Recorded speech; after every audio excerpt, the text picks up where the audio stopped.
Iron deficiency అంటాం.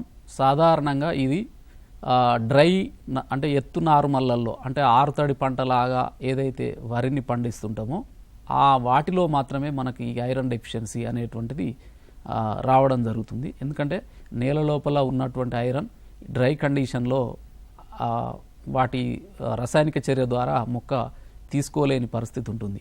కాబట్టి మనకు ఎత్తు నారుమల్లు డ్రై నారుమల్లల్లో మాత్రమే మనకు ఈ ఐరన్ లోపం అనేటువంటిది కనబడుతుంది. ఇదేంటంటే మొదటి 2-3 ఆకులలో మనకు తెలుపు కలర్గా రావడం జరుగుతుంది.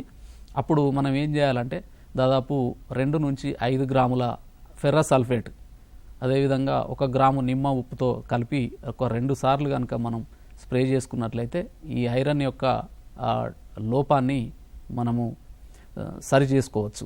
అదేవిధంగా ఐరన్ సల్ఫేట్ దాదాపుగా 5 నుంచి 10 కేజీల ఫెర్రస్ సల్ఫేట్ కూడా మనం నేలకు వేసుకున్నట్లయితే మనకు ఈ లోపం రాకుండా కూడా మనము సరి చేసుకునేటువంటి ఆస్కారం ఉంటుంది.